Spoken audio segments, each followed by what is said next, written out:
So, of course, today we are talking about neurodiversity. If that's not a term you're familiar with, that's okay. That's exactly why we're going through all this content today.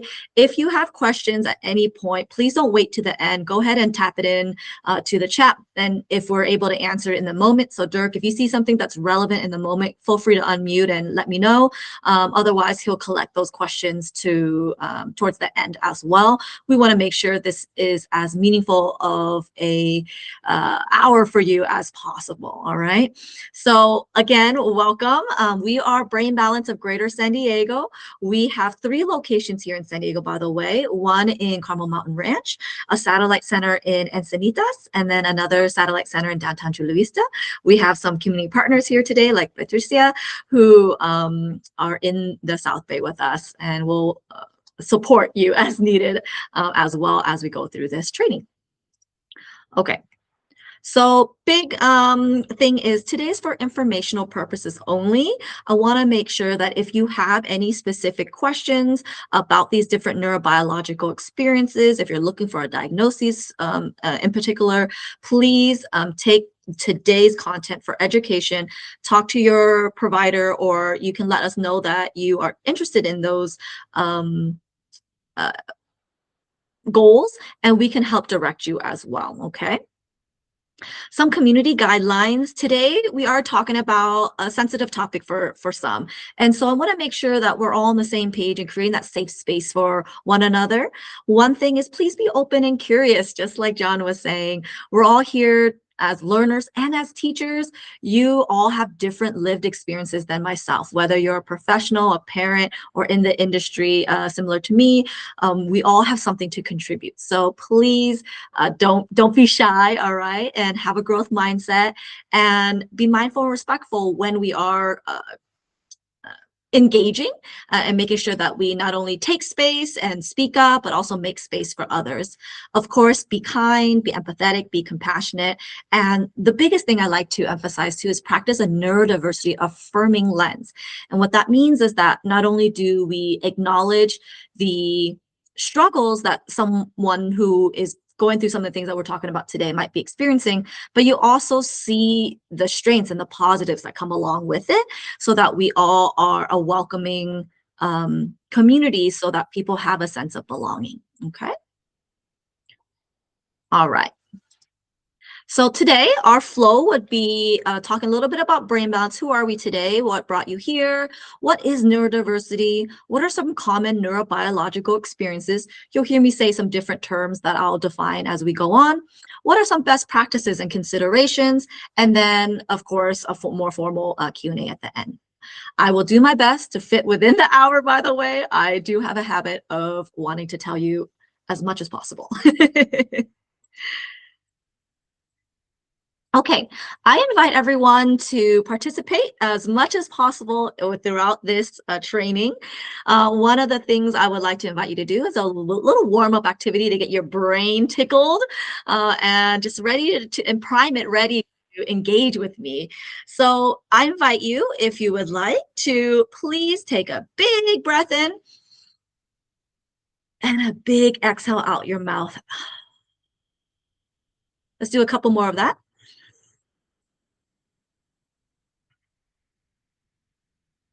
One more.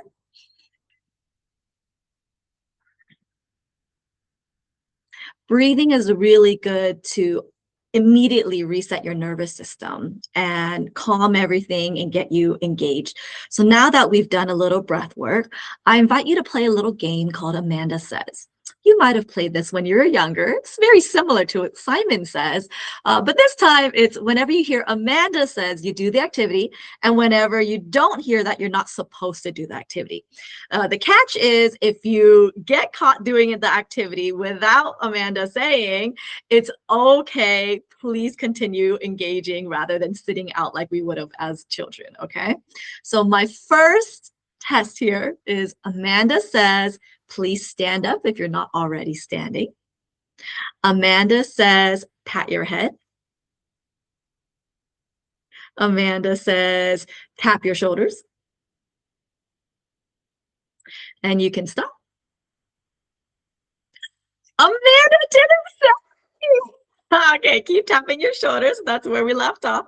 Amanda says, crisscross your taps. Amanda says, clap.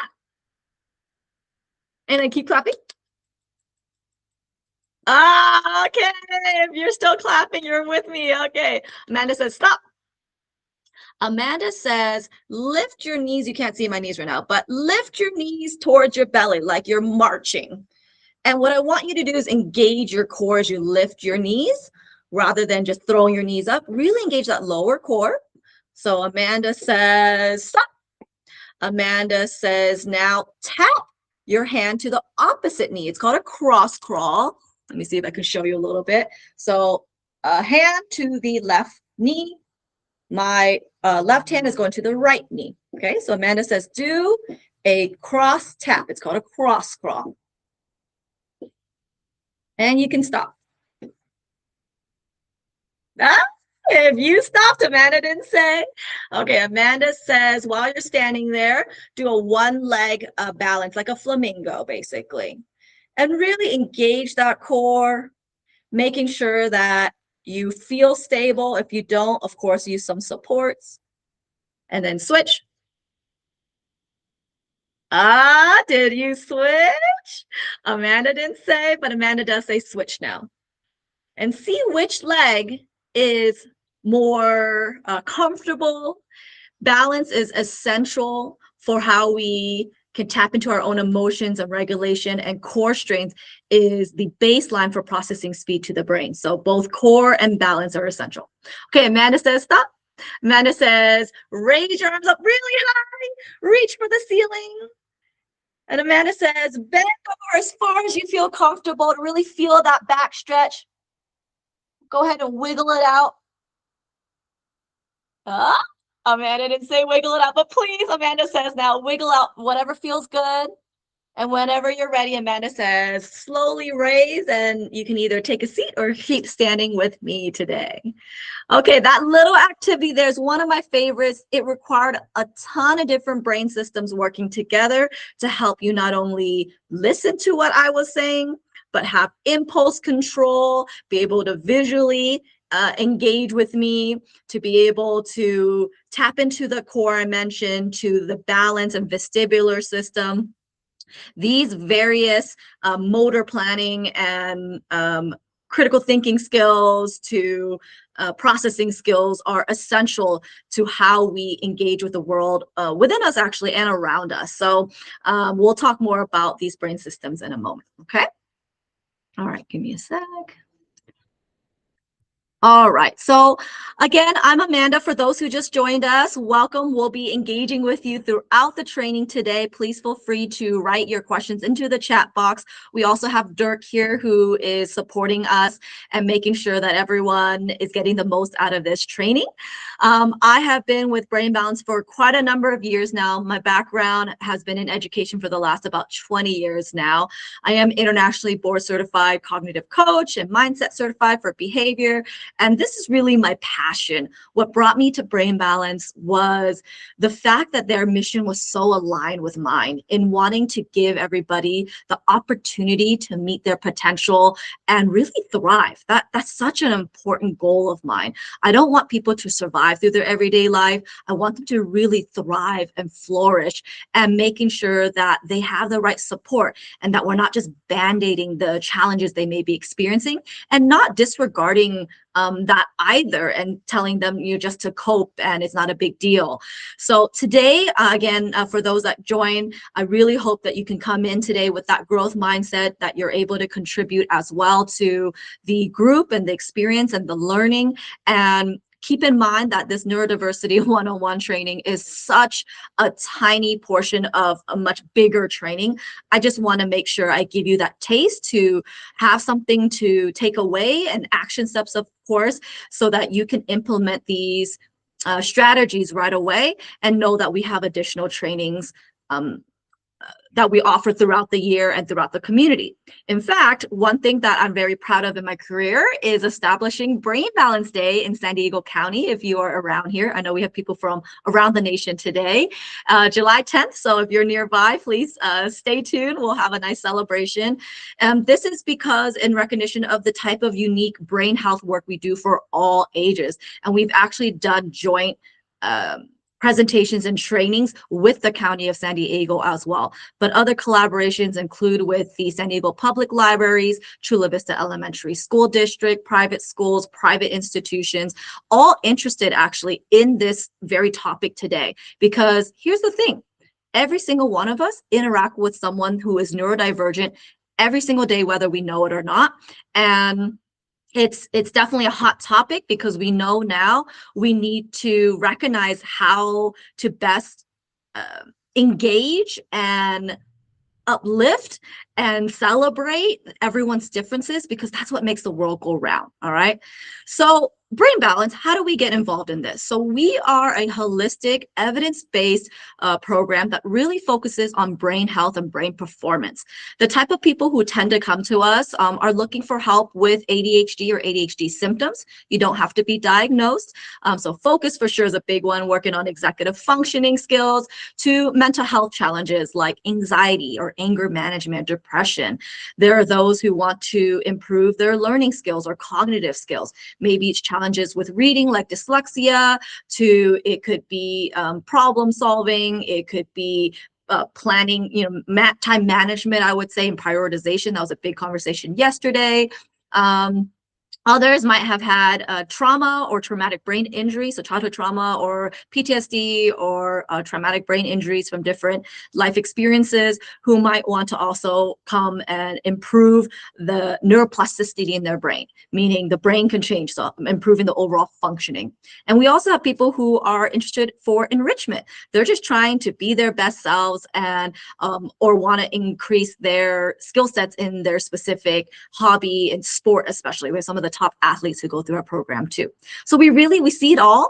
The cool thing is brain health is for everyone. It's not something we just have to think about when children are first developing or later in life as we, age. It's really a lifelong consideration, and there's no age limit to our program. So we work with kids as young as 3, all the way to my oldest student so far, 93 years old. All right. And just as a basis, what is this program about? The way we train the brain is by engaging your physical and sensory motor systems, because that's the most exciting triggers for the brain. It incorporates nutrition because you have to fuel the body appropriately. And there's also some cognitive and social emotional skills training as well. That trifecta is really what's unique to Brain Balance globally and is so successful in literally just a few months. Okay. This whole program too, and a lot of what we're talking about today, is based on research. It's backed by research. One unique thing I like to point out is for those of you here who are interested in learning about ADHD, for instance, which we will cover, that's attention deficit hyperactive disorder. Harvard Medical School actually released an independent study that showed just a portion of the Brain Balance program was just as effective as low dose stimulant medication. That's pretty impressive. And that's just one of many studies that we have published. Please go to our website, brainbalance.com/research to learn more. But a few other highlights include Cambridge Brain Sciences here, showing improvement in overall cognitive skills, to Journal of Mental Health and Clinical Psychology, showing improvement on average, by the way, 40 to 60% improvement in mental health at the end of our program. That's for kids and adults, by the way. I personally have been through the program and can speak to that myself as well. We also have a couple new white papers published on the improvements for people with autism and the challenges and the experiences that they have that are, again, vastly improved after our program. So it's pretty neat, and one of the things people always ask me too is, does it work and does it last? And the answer is yes. This is a new study that also was published based on parent reports of the unique gains, the breakthroughs that they've been able to experience with their family. So it's pretty encouraging, I hope, for folks like you to want to learn more and know that there is a drug-free option out there that is effective and long-lasting no matter what age you are. All right. So let's talk about brain health, since that's really the the whole point of brain balance. So according to the World Health Organization, their definition is the state of brain functioning across cognitive, sensory, social, emotional, behavioral, and motor domains, allowing a person to realize their full potential over the life course, irrespective of the presence or absence of disorders. That is such a beautiful definition because it really does encompass all the brain systems that we value and that we help you understand how everything is connected and impacts our functioning, okay? So in the end, you're going to keep hearing me say connections, connections, connections, connections, or connections, everything's connected, okay? Brain connectivity is truly what is responsible and is involved with things like ADHD, cognition, learning, and mental health. University of Cambridge published this study in 2020, but they're just one of many studies that have shown that it is about connectivity rather than the hubs or the regions of the brain that are responsible for these challenges, or even the legal term disorders, okay? So here's the thing. If you're here today because you or your child or your clients are struggling with these, I would say, higher order thinking skills like executive functioning, maybe every morning, every day is a reset button for your family, and it's frustrating. You can't follow that morning routine or after school routine. Maybe your clients or child just can't regulate their emotions. Something that seems like a small deal has a crazy overreaction in as a consequence. And maybe they're not able to manage their bodies. They're getting aggressive or they withdraw. Maybe you go through years of tutoring and studying and hours of homework that should have taken 10 minutes. And again, it doesn't stick and they're not quite learning. And focus, that's a big one. You just can't pay attention for what at least is considered developmentally appropriate. The thing is, most people approach these challenges through the top-down control. Or top-down approach, meaning they're trying to give you tools, they're trying to give you band-aids, giving you coping mechanisms, accommodations, that's a big one. And while that's all important, this is really important here to note. It is the brain's job to develop that function in order to be able to control these aspects of our experience, okay? So these different developmental brain systems are progressively developing your whole lives, and development is your whole life, not just as a child. They're connecting, or at least they're supposed to be connecting, to allow for optimal functioning. And yet, when there's gaps in this development that impacts our functioning, we don't typically consider these underlying root causes. We just go straight to the symptom. And remember, the symptoms that you're seeing, whether good or bad, is a result of something that is happening underneath the surface, which is how the brain is connected. I want you to really remember that as we go through the training today and in general, that when you see behaviors, that you have to look underneath the surface and understand the whys of how that's all showing up, okay? So the good news, I mentioned this term earlier, neuroplasticity is pretty special. It's the brain's ability to reorganize itself by forming new neural connections throughout your life. And it allows for you to adjust to your environment. And because of that, there's hope. Because of that, you're not stuck, or your child or your clients aren't stuck with how they're functioning. If they want to improve, they can. And the really neat thing is there's no maximum capacity for brain health and functioning. You can always sharpen that brain. And there's a pretty famous saying here by Donald Hebb: neurons that fire together, wire together. So we're all about building those connections and making sure that those connections are appropriate in order for you to, again, function your best, okay? So here you can scan this QR code that allows you to get access to our program booklet and see some of the slides that we have. This progression of development is key and is just another way of seeing the last slide. But basically, all these systems, again, build upon one another in order for us to function at our best. A lot of what we're talking about today are these cognitive skills or processing skills that may be impacted to a level that one might be diagnosed, right, as a disorder. And again, keeping in mind that there are these systems that need to be developmentally appropriate and working together if we are to address those challenges, okay? All right, so what you do matters. Don't forget that. What you eat matters, and what you think matters. Everything in terms of our well-being comes down to these three things. Please remember this. I usually talk about this in all my trainings, and that needs to be incorporated into the care plan and whatever you're trying to improve. Okay. So take a look at some of these celebrities, and I want y'all to guess in the chat box, what do they have in common? I will open the chat box so I can see that too. What do you think these people have in common?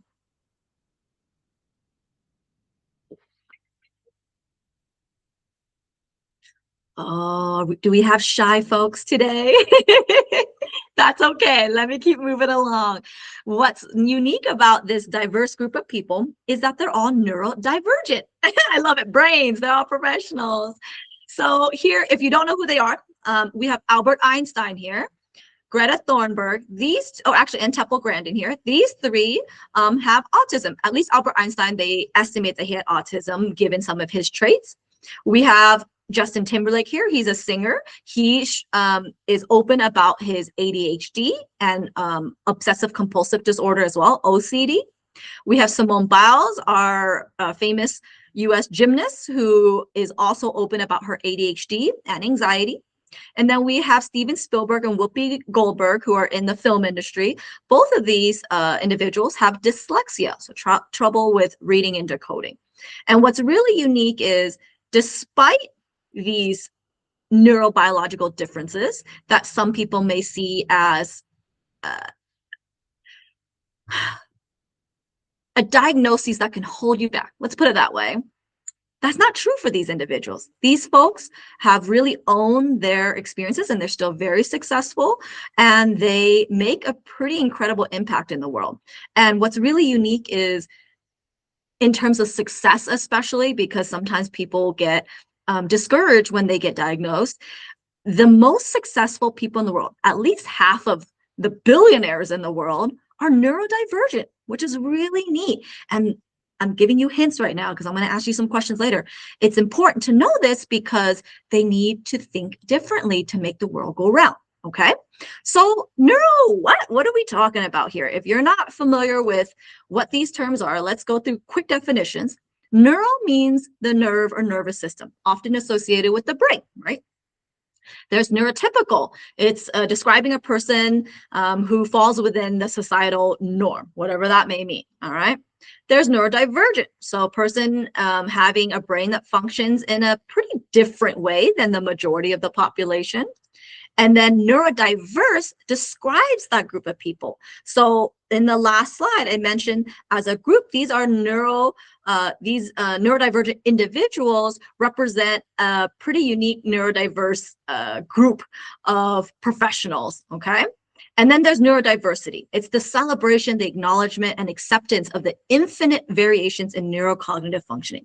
And that's really special. And that's what I mentioned in the very beginning of the presentation is, please practice a neurodiversity affirming lens. Really celebrate and acknowledge both the struggles and the strengths and the things that make them special. Okay, so you can read that first paragraph on your own. It's just defining what neurodiversity and neurocognitive differences are. It's one of the first times it was described. It started off in the autistic community, but of course now it is a much broader term used for all the life experiences, including neurotypicality. All right, this second paragraph I really love though. Neurodiversity may be every bit as crucial for the human race as biodiversity is for life in general. Who can say what form of wiring will be the best at any given moment?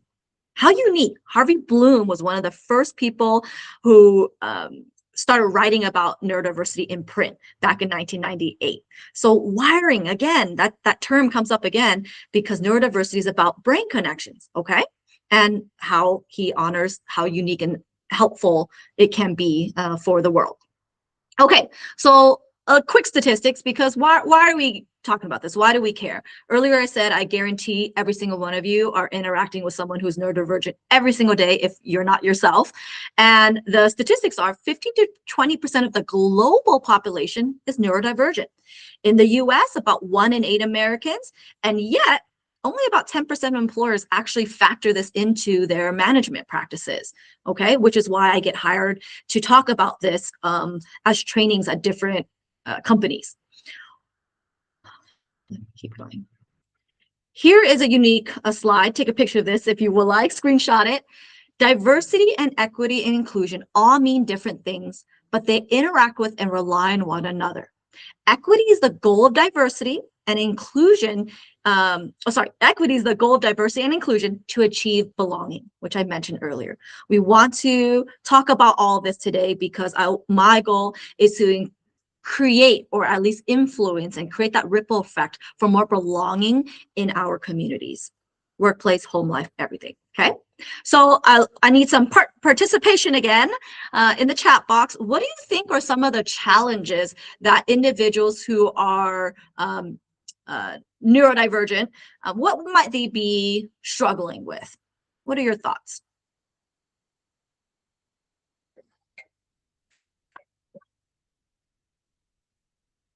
Communication, not fitting in, so there's some social pieces. Yes, overwhelm. Generally speaking, it's around cognition, academics, relationships, behavior. Everything that you all said right now: stress, acceptance, no confidence.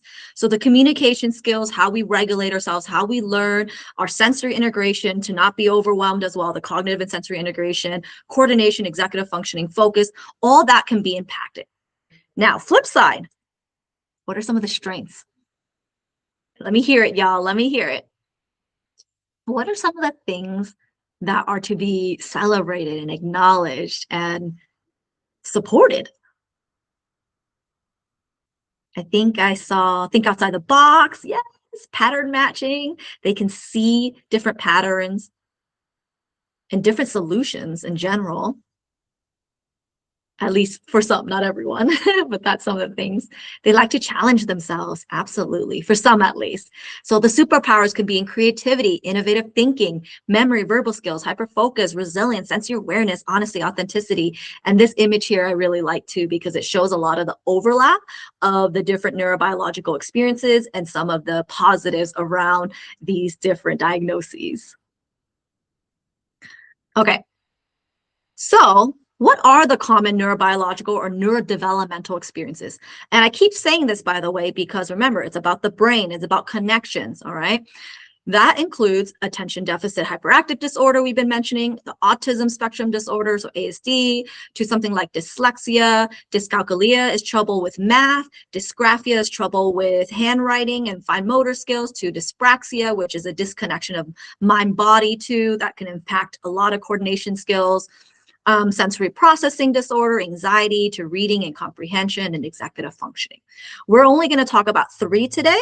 And again, remember everyone that joined late, this is a very abbreviated training, but I hope it gives you a taste of some of these different experiences, and you get to have some takeaways too. Okay, so let's dive into it. All right, first question here, another test. When you see this image, which neurobiological experience do you think we are going to address today? This is a student who is sitting in class. He's thinking about space, soccer, his cat, his friends, riding a tractor, dancing.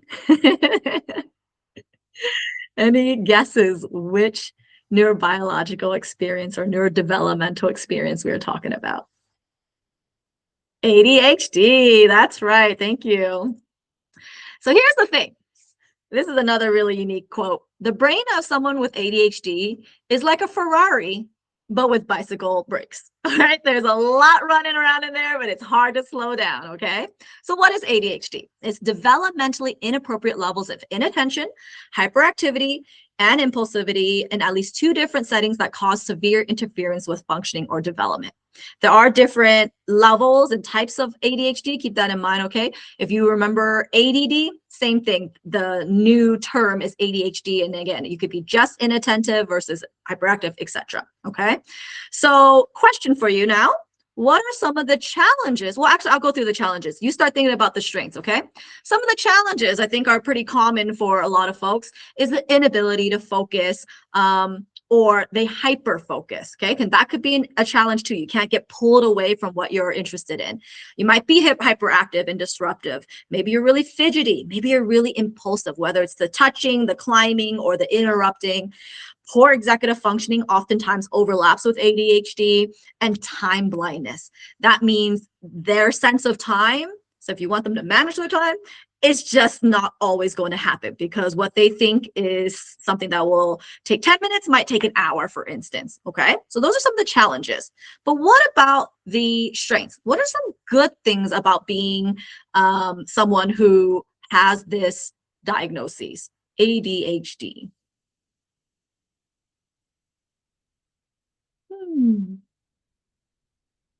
I always like to ask this because it challenges us to think a little different, because we tend to think of these different neurobiological experiences as you see here, disorders, because legally that is the term, but it doesn't have to be a disorder. I'll give you some help. Ability to hyper focus. Again, that could be a good thing. They're oftentimes social and spontaneous. There's a lot of energy and passion. A lot of entrepreneurs are someone with ADHD, because they're also creative and they're risk takers and they can be very adaptable. I also see in the chat, thank you folks, ability to be subject matter experts. Yes, and smart, logical thinkers at times, absolutely. So what are some considerations if you are interacting with someone with ADHD? Again, whether it's yourself, your family, your coworkers, your clients, keep direction short and really check for understanding. Remember, they're processing things so quickly that they may need you, like the last bullet point here, if you have verbal communications, follow it up in writing, okay? Maybe having different visual schedules or cues. Definitely reduce distractions and stimuli if possible. Give them the opportunities for breaks. For kids especially, give them leadership roles, right? Occupy them in a different positive way. Flexible seating and flexible work hours.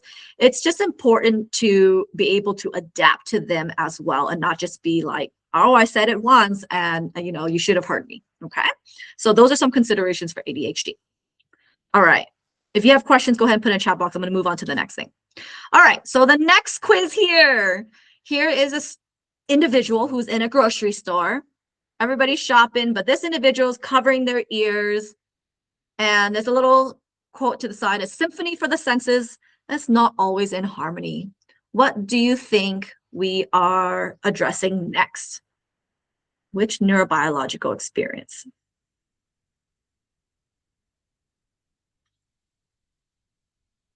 A symphony for the senses not always in harmony.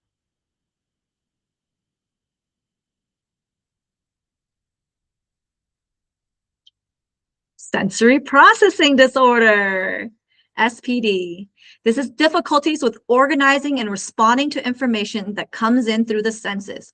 One may be hypersensitive, meaning it's too much, okay? So you're avoiding something. You could be hyposensitive, so you're understimulated, so you're seeking something, or both. I see some people put in the chat, autism, sensory overwhelm. Autism is its own diagnosis, oftentimes associated with sensory processing disorder too, okay? So challenges. Challenges can be sensitive to the sounds, the lights, the crowds, the smells, the textures. Those are fairly common. Again, not everybody's like this, but that are common symptoms. There's also the excessive need to touch, be a space invader, meaning they don't understand personal boundary, risk taker, because they just need that input, to jump off from the stairs, for instance, or climb up that bookshelf, do those roller coaster rides. Clumsy is another one, though, because they're not really feeling their body. When you're distracted by all the stimuli, you may not be able to focus, and it could bring about anxiety, okay? So what are some of the strengths, though? If you are sensitive, if you have sensory sensitivities, that's typically what I say, by the way, sensory sensitivities. What are some of the positives that come along with being hyper or hypos and or both?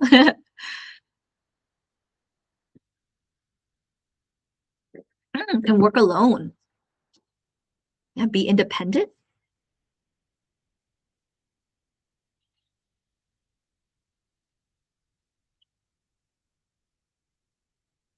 What about having that heightened sensory awareness and appreciation for different sensory experiences? Maybe they can appreciate the foods, the smells, or nature in a way that you're not able to take in, right? There could be creative problem solvers. They tend to be more empathetic because they just feel a lot more, and attention to detail can be another strength too. All right. So considerations. If someone has sensory sensitivities, perhaps consider providing them a quiet workspace or a flexible work environment. Maybe it's an opportunity to move their body more to process rather than just sit and be stuck in the same uh, studying or training or working space, modifying their environment to make sure it's not overwhelming. So think about what might be on the walls, the decorations, the type of music, the essential oils and smells and perfumes that might be, or the kitchen, wafting into the workspace. Maybe providing focus time, like focus hours or genius hours. And a big one is setting clear expectations and planning so that they can prime their brain and nervous system too. Okay. So that's sensory processing disorder. All right. One more. Oh, actually, we'll skip this. This is around dyslexia, but we won't have too much time. So, sorry, let me go through that. Okay. So this one's a little bit tricky. On the outside, you might see someone who's smiling. And you might see someone who's smiling, that seems put together. They're just go-getters. But internally, there's a lot of things they're thinking about, maybe stressed about, be worried about. Which neurobiological experience might this be?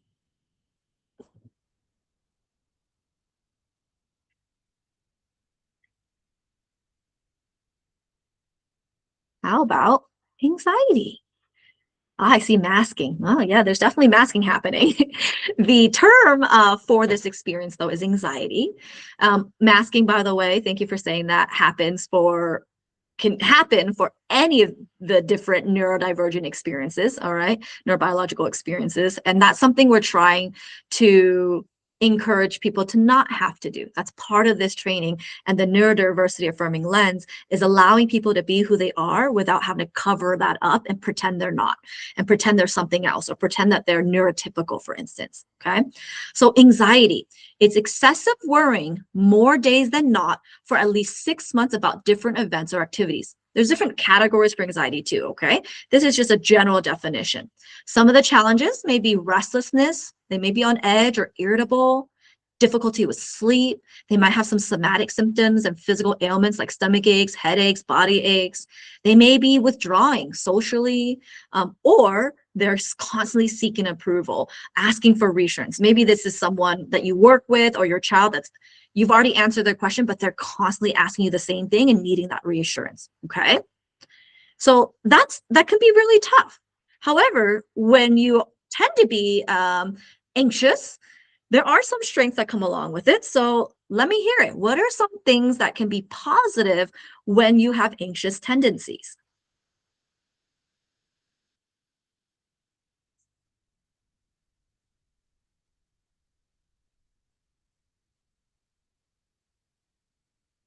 More organized. Yes.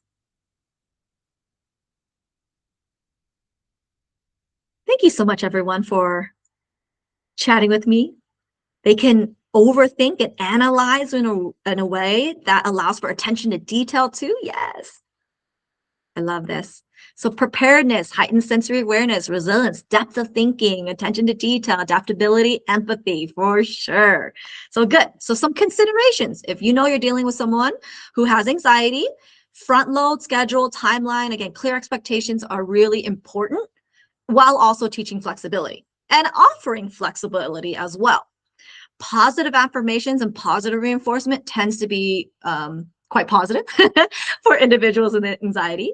Mindfulness and regular breaks are also instrumental to allow one to, again, reset and just do what we did in the beginning too with our warm-up activity. That allows everything to calm down. Okay, so other general considerations and accommodations. A little bit is because of the neurodiversity topic, and some of it is for the disability topic. This is kind of wrapped into my diversity, equity, inclusion, and belonging training. Big thing is, please be careful about labeling or lumping disabilities together.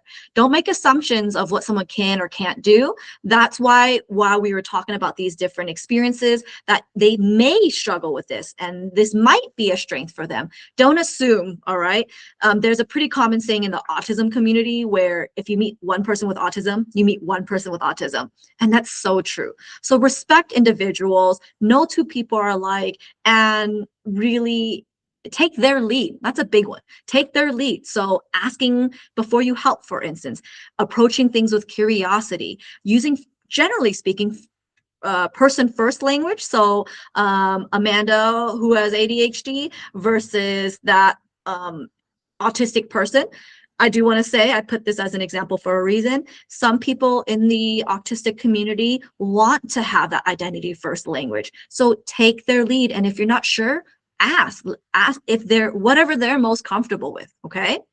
Another big one that I'm sure all of us hear probably on a weekly basis is some underplaying or generalization of psychiatric disorders. So ADHD, again, anxiety, sensory processing disorder. These are all medically diagnosable, quote unquote, disorders. Okay. So to say I have an ADD moment, or you're being OCD, you're just being too picky, or, so-and-so was so psycho the other day. Well, if we do that, then we really disrespect the individuals who are going through these lived experiences. So keep that in mind and check yourself and pay attention when you might be doing this, because it's, perhaps normalized for you, right? Kind of summing up for all the different experiences, providing structure and routine, right? Prompting, front loading, setting clear expectations. I like that we also will hopefully offer people multiple ways to engage and when. So even in trainings like this, or if you have meetings like this, giving people the option to turn off their cameras, to see the agenda or the slides of the training ahead of time, to engage via chat or private chat, that's all much more inclusive, all right? So that's really the goal. How can we be more inclusive and meet people where they're at and create this sense of safety and community and belonging to allow, again, everyone to thrive rather than survive through their everyday life? That you not only see where they're struggling and you can support them and consider how is best to communicate and engage and get the most, best out of them, and not just see just struggles all the time. And this is just how I have to adapt to them. All right. They bring a lot to the table. We bring a lot to the table. Everyone is unique for a reason. Okay. So remember, neurodiversity is a result of wiring, about development. It's about the maturity of the brain. All right. A connected brain is a mature brain. That's when you can be more expected to pay attention, again, to what's developmentally appropriate, follow your basic executive functioning skills to more advanced executive functioning skills, to be able to pick up on social cues and engage properly. It's about the maturity of the brain. It's not about having a broken brain. I'm not saying that, okay? It's about making sure that your individual brain is connecting as best as it can, all right? Because the thing with the brain is, or us in general, we're only as functioning as well as the weakest link. And because of neuroplasticity, right, the fact that we can change the brain, we can improve everything in our lives. So how do we actually strengthen brain connectivity? I mentioned this right in the beginning.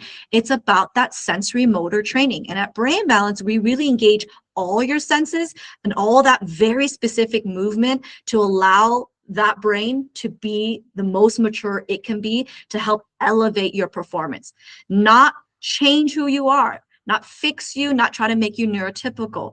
It's allowing your strengths to continue excelling while the struggles don't hold you back. That's really important to me. My goal is to help every person that comes through the door not struggle. And the thing with Brain Balance is we do have that secret sauce. We know how the brain changes. We know the sequencing and the specific activities and how progressively challenging to make it so that the change can be effective and long lasting in just a short amount of time. And again, this trifecta really is what's key. The personalized, physical sensory motor training, nutrition, and cognitive exercise. This is a program, by the way, that we can do in person, virtually around the globe, or hybrid, depending on your schedule and your needs. Again, we work with almost all ages, utilizing some of the latest neurotechnology and performance apps that's, again, catered to you.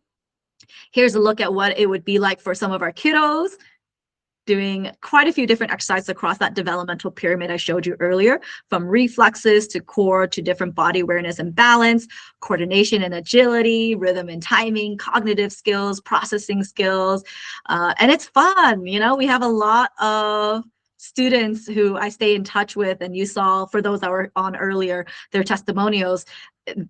That experience you can't deny. It's just the fact that we can change the trajectory of people's lives is pretty important to us. And so my goal here today, again, is to inspire you to want to learn more, to take those next steps. If this is if these topics are something you're interested in, we do offer other topics, again, in the community, both as a guest or as something that is offered to the public. And our YouTube at Brain Balance San Diego, this is where this recording will be housed to. There's other recorded webinars that you can access. Our website in general, brainbalancesandiego.com, has a ton of resources. Please check it out. You can scan that QR code too for any upcoming events and for our website. And hopefully we'll stay in touch. Again, we offer a unique program for all ages. If you'd like an assessment, we can talk to you about that too. All right. So as we wrap up the last of just under 10 minutes here, I would love to hear, what were some of your ahas? What did you take away today that was unique? And what, maybe, two questions, maybe also, what are you going to implement right away? Okay, so that might be the same answer for both, but what were some of your biggest takeaways? What will you try immediately this week, today even? And of course, if you have any other questions, please feel free to put that in the chat as well. Okay.